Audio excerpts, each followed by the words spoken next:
¿Cuáles son los intereses, las circunstancias o los sentimientos que impiden una alianza entre el PLD y la Fuerza del Pueblo?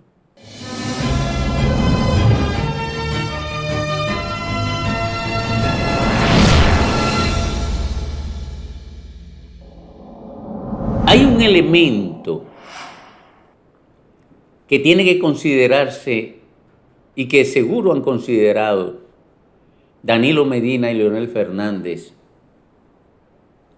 en el marco de la discusión de una eventual alianza entre el PLD y la Fuerza del Pueblo. Y es el de que el PLD está condenado a muerte en una alianza con la Fuerza del Pueblo. ¿Por qué esto? Bueno, porque la gente, el militante político, sigue a quien puede representar una opción de poder. Y entre las dos opciones que se manejan dentro del Partido de la Liberación Dominicana y la Fuerza del Pueblo, la más fuerte es la de Leonel Fernández como candidato presidencial. Por vía de consecuencia, la mayoría de los militantes del PLD y la mayoría de los militantes de la Fuerza del Pueblo seguirían a Leonel Fernández como opción. Pero además, la opción de Abel Martínez depende mucho del Partido de la Liberación Dominicana. Y si Leonel arrastraría la militancia del Partido de la Liberación Dominicana, una eventual alianza entre el PLD y la Fuerza del Pueblo no contaría con el beneplácito de Abel Martínez porque le perjudica a él en sus aspiraciones de convertirse en presidente de la República.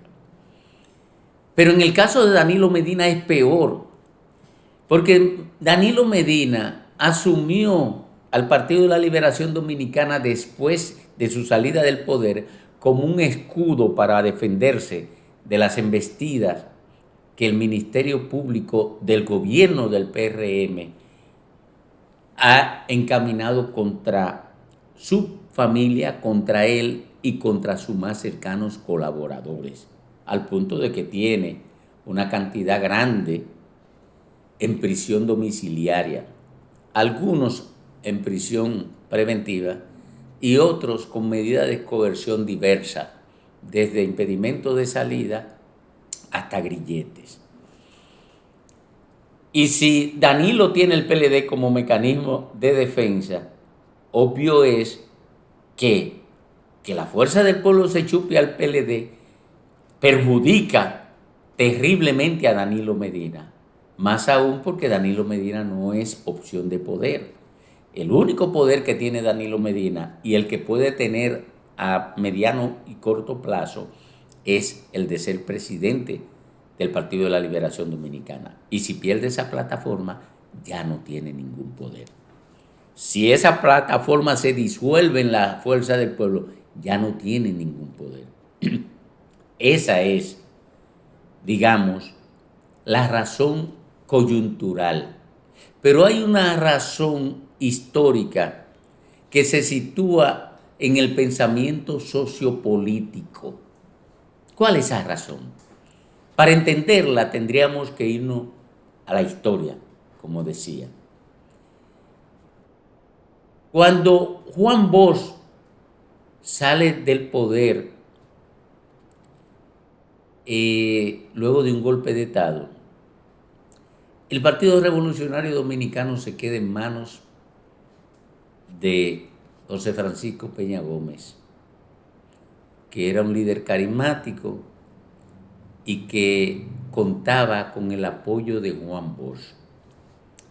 Eso evoluciona hasta el año 65, cuando estalla la revolución constitucionalista y Peña Gómez asume un rol protagónico, se consolida su liderazgo político.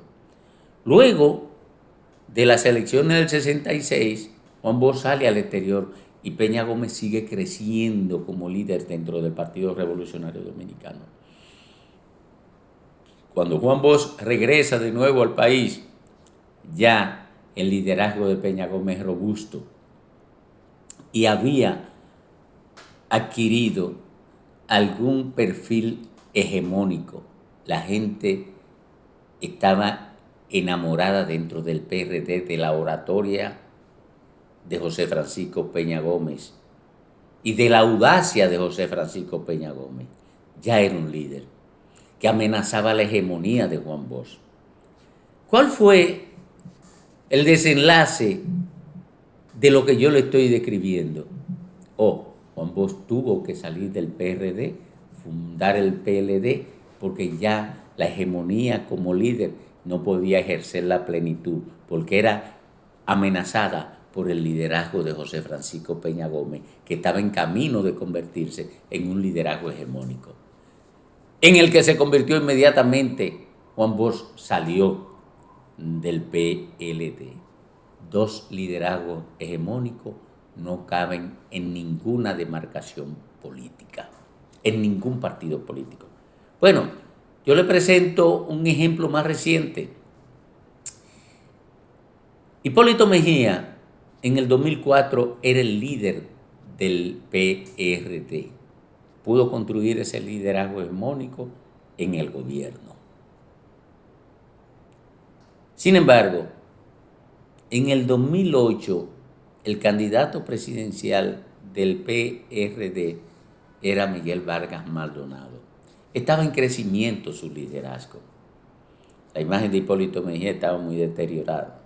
Pero luego, Hipólito Mejía fue el candidato del PRD en el 2012. Y aunque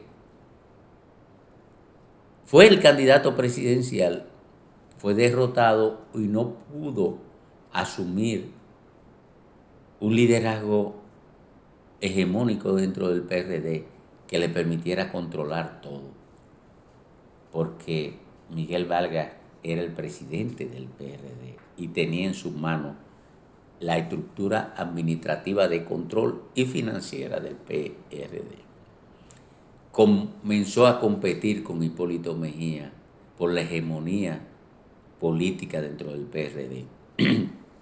Y esos dos liderazgos que ya tenían el mismo nivel no podían convivir en el PRD, porque uno amenazaba la hegemonía del otro y el otro amenazaba la hegemonía del primero.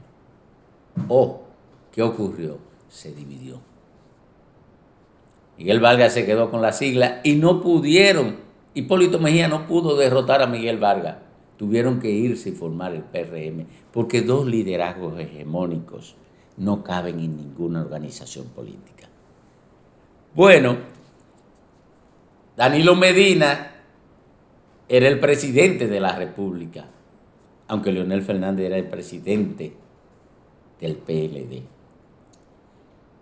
Pero Danilo Medina, con la ayuda del poder, se convirtió en un líder hegemónico dentro del PLD y ya amenazaba la hegemonía de Leonel Fernández. Y cuando llega el momento de escoger un candidato presidencial, Leonel Fernández desde afuera, sin estar en el gobierno, impidió que Danilo Medina se convirtiera en candidato presidencial. Y Danilo Medina, dentro del PLD, con el Estado, le impuso a Gonzalo Castillo. Pero era todo una expresión del pleito entre dos liderazgos, que la hegemonía de uno intentaba imponérsela a la de otro y la hegemonía del otro intentaba imponérsela a la hegemonía del primero. Pues se le impuso como candidato presidencial Danilo Medina, pero en el cuerpo de Gonzalo Castillo. ¿Y qué tuvo que hacer Leonel Fernández? Dividir el PLD e irse a formar la Fuerza del Pueblo, ayudar a Luis Abinader por lo bajo, en acuerdos secretos, a que ganara las elecciones y ayudar a la derrota del PLD. Pero todo eso era consecuencia de un pleito entre dos liderazgos que se habían convertido en hegemónicos y que estaban uno peleando por imponérsele al otro. No pueden existir dos liderazgos hegemónicos en el mismo mosaico político. Tienen que construir un mosaico político diferente. Y lo que impide que el PLD y la Fuerza del Pueblo concreticen un acuerdo es que la Fuerza del Pueblo se chuparía al PLD. Si pudieran convivir porque tuvieran una diferenciación clara entre un partido y otro, se pudiera hacer la alianza sin que esa alianza amenazara la existencia de ninguno de los dos. Pero ocurre que la Fuerza del Pueblo y el PLD compiten en los afectos con una expresión política, con una militancia política, y por tanto el trasvase es inevitable. Que se produzca una migración inconsciente porque hay un vínculo sentimental de Leonel Fernández con la gente de la Fuerza del Pueblo y con la gente del PLD. Igual que había un vínculo de Danilo Medina con la gente de la Fuerza del Pueblo y con la gente del PLD, un vínculo identitario, sentimental, emocional. La única diferencia es que la opción de poder confiable para los militantes del PLD y para los militantes de la Fuerza del Pueblo es Leonel Fernández, ya no Danilo Medina. Por tanto, Danilo Medina correría el riesgo de desaparecer como político si se da esa alianza. Es la principal causa por la que a la fecha, al día de hoy, no se ha concretizado una alianza entre el PLD y la Fuerza del Pueblo.